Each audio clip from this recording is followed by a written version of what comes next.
ಪ್ರೀತಿಯ ದೇವಜನರೇ, ಯೇಸುವಿನ ಸುಮಧುರವಾದ ನಾಮದಲ್ಲಿ ನಿಮ್ಮೆಲ್ಲರಿಗೂ ನನ್ನ ವಂದನೆಗಳು ಪ್ರಿಯರೇ. ಇವತ್ತು ನಾವು ಬೈಬಲ್ನಲ್ಲಿರುವ ಸಂಸೋನ್ ಕಥೆಯನ್ನು ನೋಡೋಣ ಪ್ರಿಯರೇ.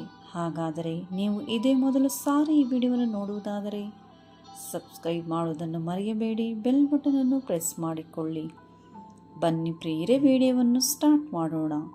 ಕೆಲವು ಸಮಯದಲ್ಲಿ ಇಸ್ರಾಯೇಲ್ ದೇಶವನ್ನು ಆಳ್ವಿಕೆ ಮಾಡಲು ಯಾವ ರಾಜರು ಇರಲಿಲ್ಲ.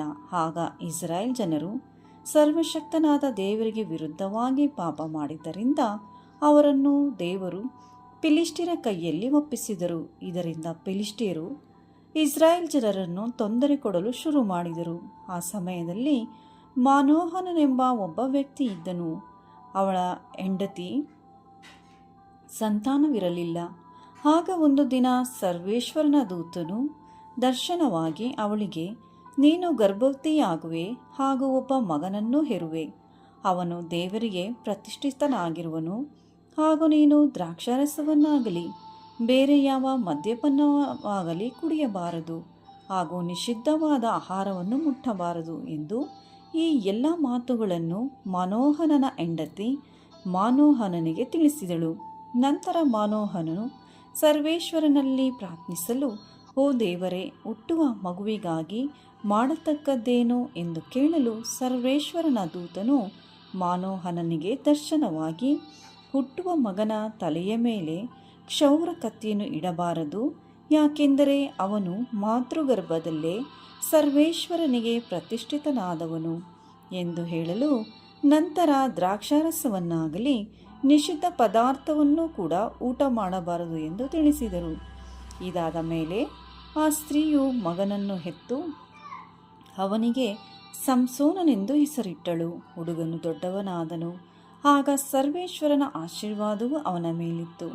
ನಂತರ ಸಂಸೋನನು ತಿಮ್ಮ ಊರಿಗೆ ಸೇರಿದ ಒಬ್ಬ ಸ್ತ್ರೀಯಳನ್ನು ಪ್ರೀತಿಸುತ್ತಿದ್ದನು. ನಂತರ ಅವನು ತನ್ನ ತಂದೆ ತಾಯಿಗೆ ಹೇಳಿದನು, ನಾನು ತಿಮ್ಮ ಊರಿಗೆ ಸೇರಿದ ಒಬ್ಬ ಸ್ತ್ರೀಯಳನ್ನು ಇಷ್ಟಪಡುತ್ತಿದ್ದೇನೆಂದು. ಅದಕ್ಕೆ ತಂದೆ ತಾಯಿಯು ಒಪ್ಪುವುದಿಲ್ಲ, ಯಾಕೆಂದರೆ ತಿಮ್ಮ ಊರಿಗೆ ಸೇರಿದ ಸ್ತ್ರೀಯಳು ಒಬ್ಬ ಅನ್ಯ ಜನಾಂಗದವಳಾಗಿದ್ದ ಕಾರಣ. ಆದರೂ ಸಂಸೋನನು ಹಠ ಮಾಡುತ್ತಲೇ ಇರುತ್ತಾನೆ. ನಾವಿಲ್ಲಿ ಗಮನಿಸಬೇಕಾದ ವಿಷಯವೇನೆಂದರೆ ಪ್ರಿಯರೇ, ಈ ಕಾರ್ಯ ಸರ್ವೇಶ್ವರನ ಪ್ರೇರಣೆಯಿಂದಲೇ ನಡೆಯುತ್ತಿದೆ ಎಂದು ತಂದೆ ತಾಯಿಗೆ ತಿಳಿಯದಿರಲಿಲ್ಲ.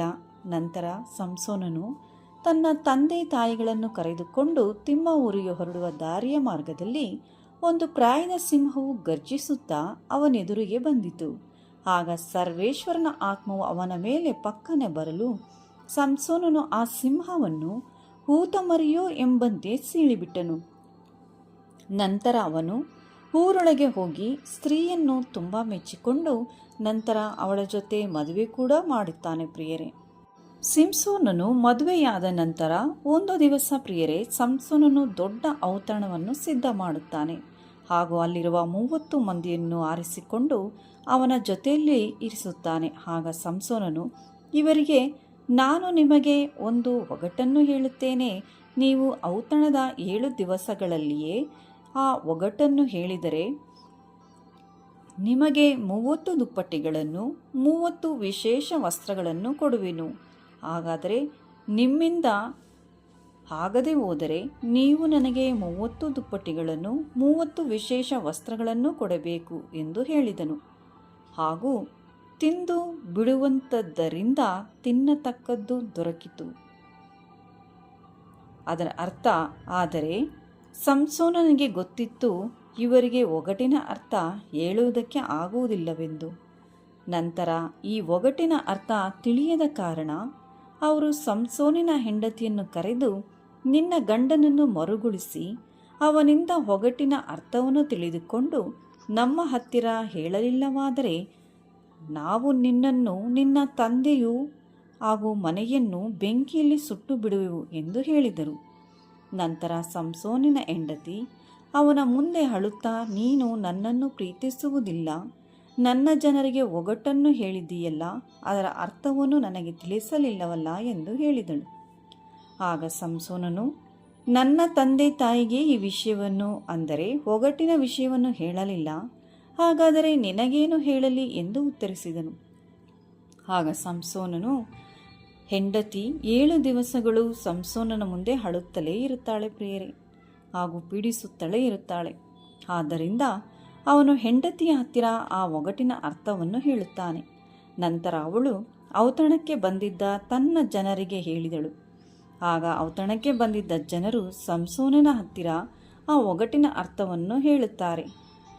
ನಂತರ ಸಂಸೋನನು ಅವರಿಗೆ 30 ದುಪ್ಪಟ್ಟಿಗಳನ್ನು 30 ವಿಶೇಷವಾದ ವಸ್ತ್ರಗಳನ್ನು ಮೊದಲೇ ಹೇಳಿದ ಹಾಗೆ ಅಷ್ಟಲೋನಿಗೆ ಹೋಗಿ ಅಲ್ಲಿನ 30 ಮಂದಿಯನ್ನು ಹೊಡೆದು ಅವರ ವಸ್ತ್ರಗಳನ್ನು ಸುಲುಕೊಂಡು ಒಗಟನ್ನು ಹೇಳಿದವರಿಗೆ ತಂದುಕೊಡುತ್ತಾನೆ.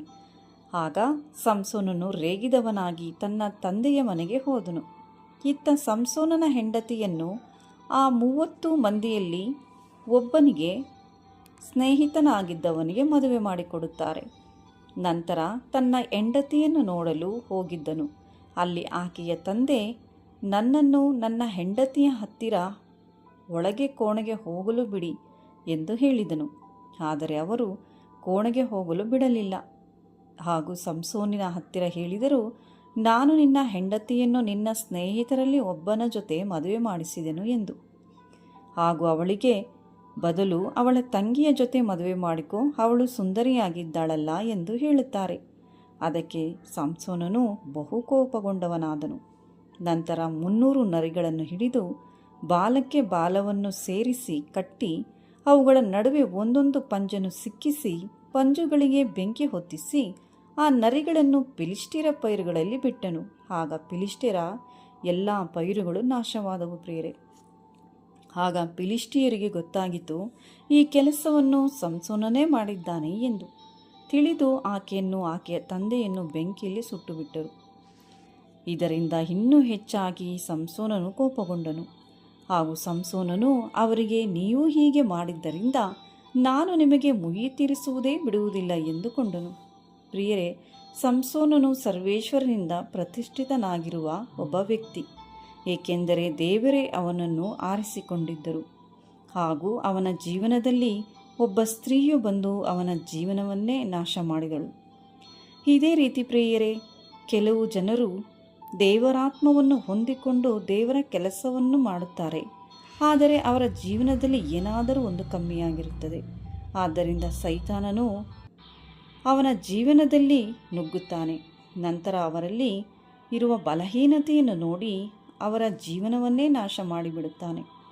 ನಾವು ಕೆಲವು ಜನರನ್ನು ನೋಡಿದ್ದೇವೆ ಪ್ರಿಯರೇ, ಅವರ ಬಲಹೀನತೆಯ ಕಾರಣದಿಂದ ನಾಶವಾಗಿರುವುದನ್ನು ನೋಡಿದ್ದೇನೆ.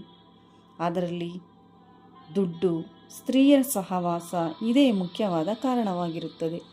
ಹಾಗೂ ಮುಂದೆ ನೋಡುತ್ತೇವೆ ಪ್ರಿಯರೇ, ಫಿಲಿಷ್ಟಿಯರ ಸಂಸೋನನನ್ನು ಹಿಡಿಯುವುದಕ್ಕಾಗಿ ಯೆಹೂದ್ಯ ದೇಶದವರು ಐಟಮ್ಗಿರಿಗೆ ಹೋಗುತ್ತಾರೆ.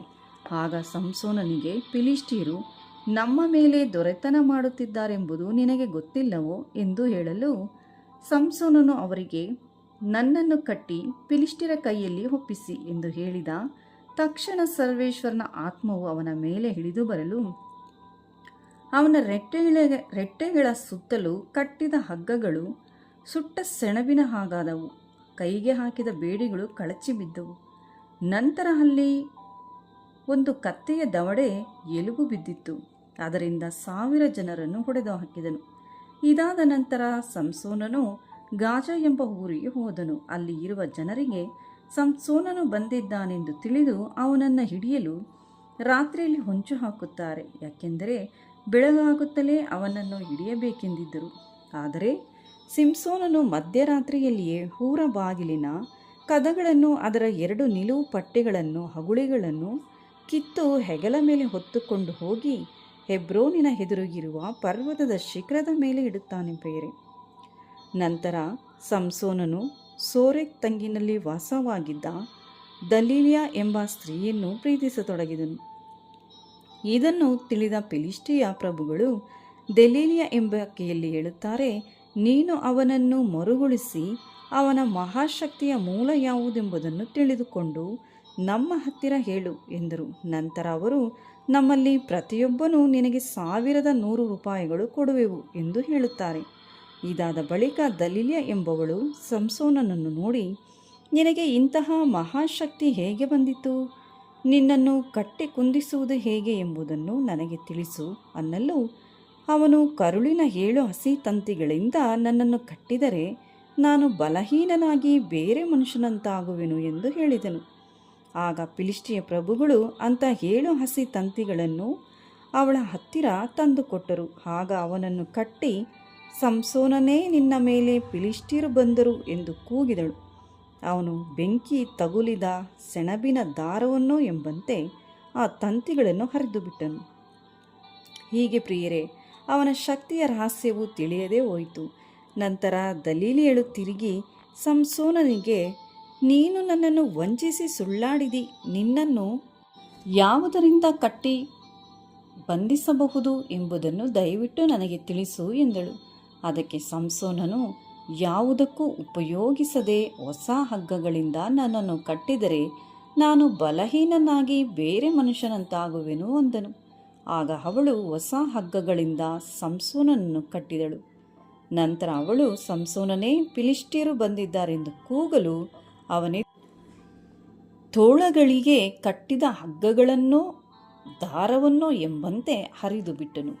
ಮತ್ತು ದಲೀಲಳು ಸಂಸೋನನಿಗೆ, ನೀನು ಮತ್ತೆ ನನ್ನ ಹತ್ತಿರ ಸುಳ್ಳು ಹೇಳಿದೆ ಎಂದು ಹೇಳಿದಳು. ನನಗೆ ಹೇಳು, ನಿನ್ನನ್ನು ಯಾವುದರಿಂದ ಕಟ್ಟಬಹುದೆಂದು ಹೇಳುತ್ತಾಳೆ. ಆಗ ಅವನು, ನನ್ನ ತಲೆ ಕೂದಲಿನ 7 ಜಡೆಗಳನ್ನು ಮಗ್ಗದಲ್ಲಿ ನೇಯ್ದರೆ ಸಾಕು ಎಂದು ಹೇಳಿದಳು. ಅವಳು ಅವನ ತಲೆ ಕೂದಲಿನ 7 ಜಡೆಗಳನ್ನು ಗೂಟಕ್ಕೆ ಭದ್ರ ಮಾಡಿ, ಸಂಸೋನನೇ, ಫಿಲಿಷ್ಟಿಯರು ಬಂದಿದ್ದಾರೆ ಎಂದು ಕೂಗಿದಳು. ಅವನು ನಿದ್ರೆಯಿಂದ ಎಚ್ಚರವಾಗಿ ಮಗ್ಗದ ಗೂಟವನ್ನು ಕಿತ್ತುಕೊಂಡು ಹೋದನು. ಇದರಿಂದ ಪ್ರಿಯರೇ, ಸಂಸೋನನಿಗೆ ತಿಳಿಯಬೇಕಾಗಿತ್ತು ದಲೀಲಳು ಮೋಸ ಮಾಡುತ್ತಾಳೆಂದು. ಹಾಗೂ ಪ್ರಿಯರೇ, ಸಂಸೋನನು ಅವಳಿಂದ ದೂರವಾಗಲಿಲ್ಲ. ಹೀಗೆ ಪ್ರಿಯರೇ, ಸರ್ವಶಕ್ತನಾದ ದೇವರು ಕೂಡ ನಮಗೆ ಅವಕಾಶ ಕೊಡುತ್ತಾರೆ. ಏಕೆಂದರೆ ಪಾಪ ಮಾಡುವುದನ್ನು ಬಿಟ್ಟು ಪಶ್ಚಾತ್ತಾಪಪಟ್ಟು ದೇವರಿಗೆ ಅಭಿಮುಖರಾಗಲು. ಆದರೆ ಮನುಷ್ಯ ಪದೇ ಪದೇ ಮಾಡಿದ ತಪ್ಪನ್ನೇ ಮಾಡುತ್ತಿರುತ್ತಾನೆ, ಅದನ್ನು ಬಿಟ್ಟು ಹೊರಗೆ ಬರುವುದಿಲ್ಲ. ಹಾಗೂ ಸೈತಾನನು ಅವರ ಜೀವನದಲ್ಲಿ ಕೆಲಸ ಮಾಡುತ್ತಾನೆ. ಹೇಗೆಂದರೆ ದಲೀಲಳು ಸಂಸೋನನ ಜೀವನದಲ್ಲಿ ನಡೆಯಿತೋ ಹಾಗೆಯೇ ಮನುಷ್ಯನು ದೇವರಾತ್ಮನನ್ನು ಹೊಂದಿಕೊಂಡು ವ್ಯಕ್ತಿ ಪದೇ ಪದೇ ಹೀಗೆ ಮಾಡುವುದರಿಂದ ಅವನಲ್ಲಿ ದೇವರಾತ್ಮವು ಅವನನ್ನು ಬಿಟ್ಟು ಹೋಗುತ್ತದೆ. ಹಾಗೂ ದಲೀಲಳು ಸಂಸೋನನನ್ನು ತುಂಬ ಪೀಡಿಸುತ್ತಿದ್ದಳು. ಆಗ ಅವನಿಗೆ ಸಾಯುವಷ್ಟು ಬೇಸರವಾಯಿತು. ನಂತರ ಸಂಸೋನನು ಅವಳಿಗೆ ಆ ರಹಸ್ಯವನ್ನು ಹೇಳಿದನು. ಅದೇನೆಂದರೆ, ಕ್ಷೌರ ಕತ್ತಿಯು ನನ್ನ ತಲೆಯ ಮೇಲೆ ಬಂದಿದ್ದಿಲ್ಲ. ನಾನು ಮಾತೃಗರ್ಭದಿಂದಲೇ ದೇವರಿಗೆ ಪ್ರತಿಷ್ಠಿತನಾದವನು. ನನ್ನ ತಲೆಯನ್ನು ಕ್ಷೌರ ಮಾಡುವುದಾದರೆ ನನ್ನ ಶಕ್ತಿಯು ಹೋಗುವುದು ಮತ್ತು ನಾನು ಬಲಹೀನನಾಗಿ ಬೇರೆ ಮನುಷ್ಯನಂತಾಗುವೆನು ಎಂದು ಹೇಳಿ ತನ್ನ ರಹಸ್ಯವನ್ನೆಲ್ಲ ಅವಳ ಮುಂದೆ ಬಿಚ್ಚಿಡುತ್ತಾನೆ. ನಂತರ ಅವಳು, ಸಂಸೋನಿನ ತನ್ನ ಎಲ್ಲ ರಹಸ್ಯವನ್ನು ನನಗೆ ಹೇಳಿದ್ದಾನೆಂದು ತಿಳಿದು ಫಿಲಿಷ್ಟಿಯರ ಹತ್ತಿರ ಹೇಳಲು ಅವರು ಹಣವನ್ನು ತೆಗೆದುಕೊಂಡು ಬಂದರು.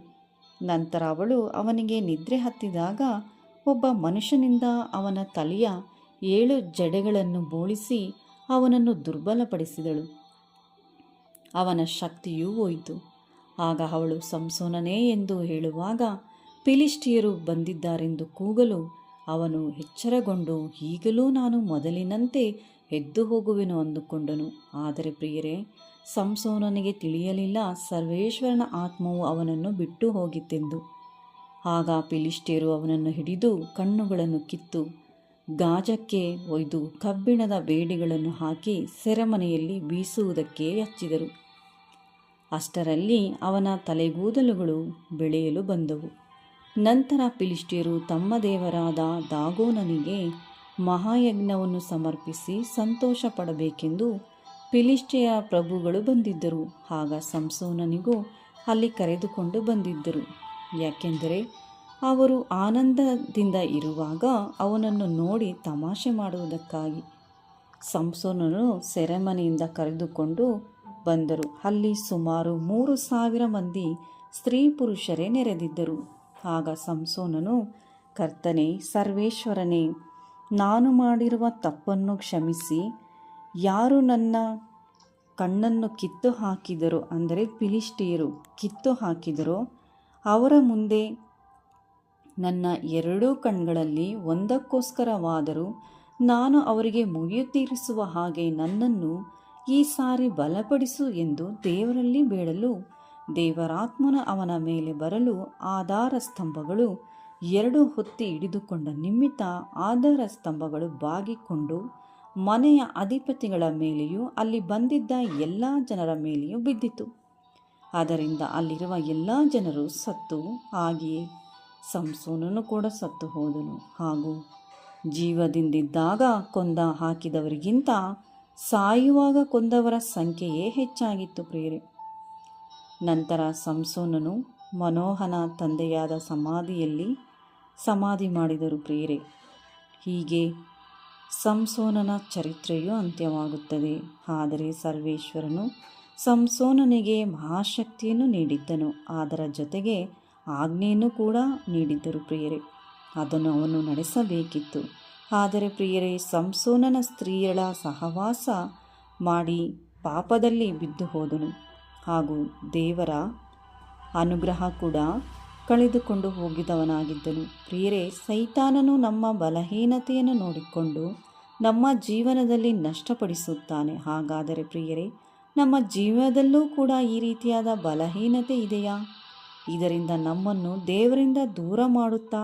ಆಗ ನಾವು ದೇವರ ಸಹಾಯದಿಂದ ಆ ಬಲಹೀನತೆಯನ್ನು ಪರಿಶುದ್ಧಾತ್ಮನಿಂದ ಜಯಿಸೋಣ ಪ್ರಿಯರೇ. ಹಾಗೂ ಆ ಬಲಹೀನತೆ ಯಾವುದಾದರೂ ಕೂಡ ಇರಬಹುದು. ಹಣ, ಮೊಬೈಲ್, ಟೆಲಿವಿಷನ್, ನಶೆ, ಡ್ರಗ್ಸ್, ಕುಡಿಯುತ್ತಲೇ ಇರುವುದು, ಈ ರೀತಿಯಾದ ಕೆಲವು ವಿಷಯಗಳು ನಮ್ಮ ಆತ್ಮಿಕ ಜೀವನವನ್ನೇ ನಷ್ಟಪಡಿಸುತ್ತದೆ. ಹಾಗೆ ಸೈತಾನನಿಗೆ ನಮ್ಮ ಜೀವನದಲ್ಲಿ ನಷ್ಟಪಡಿಸುವುದಕ್ಕೆ ನಾವೇ ದಾರಿ ಮಾಡಿಕೊಟ್ಟು ಬಿಡುತ್ತೇವೆ ಪ್ರಿಯರೇ. ಈ ರೀತಿಯಾದ ವಿಷಯಗಳಲ್ಲಿ ನಾವು ಗುಲಾಮರಾಗಿದ್ದೇವಾ ಎಂದು ಯೋಚಿಸಿ. ಹಾಗಾದರೆ ಅದೇ ದಿವಸದಲ್ಲಿ ಸರ್ವೇಶ್ವರನಲ್ಲಿ ನಿಮ್ಮ ಮನಸ್ಸನ್ನು ಸರ್ವೇಶ್ವರನಿಗೆ ಒಪ್ಪಿಸಿಕೊಟ್ಟು ಪ್ರಾರ್ಥಿಸಿಕೊಳ್ಳಿ. ಸರ್ವೇಶ್ವರನು ಆ ಎಲ್ಲ ಬಲಹೀನತೆಯಿಂದ ನಿಮ್ಮನ್ನು ತಪ್ಪಿಸಿ ನಿಮಗೆ ಬಲವನ್ನು ನೀಡುವರು. ಹಾಗೂ ಯಾವ ರೀತಿಯಾದ ಬಲಹೀನತೆಯಲ್ಲಿ ನೀವು ಇದ್ದೀರೋ ಅದರಿಂದ ಬಿಡಿಸಲು ಸರ್ವಶಕ್ತ ದೇವರಾದ ಆತ್ಮನಿಂದಲೇ ಸಾಧ್ಯ. ಆ ಶಕ್ತಿ ಅವರಿಂದಲೇ ಸಾಧ್ಯ ಪ್ರಿಯರೇ. ಹಾಗಾದರೆ ಪ್ರಿಯರೇ, ಈ ಬೈಬಲ್ನಲ್ಲಿರುವ ಸಂಸೋನನ ಕಥೆ ನಿಮಗೆ ಇಷ್ಟವಾದಲ್ಲಿ ಒಂದು ಲೈಕ್ ಕೊಟ್ಟು ಶೇರ್ ಮಾಡುವುದನ್ನು ಮರೆಯಬೇಡಿ. ಸಬ್ಸ್ಕ್ರೈಬ್ ಮಾಡಿಕೊಳ್ಳಿ. ಪರಿಶುದ್ಧಾತ್ಮರು ನಿಮ್ಮನ್ನು ಹಾಗೂ ನಿಮ್ಮೆಲ್ಲ ಕುಟುಂಬಗಳನ್ನು ಆಶೀರ್ವದಿಸಲಿ, ಬಲಪಡಿಸಲಿ. ಆಮೇನ್.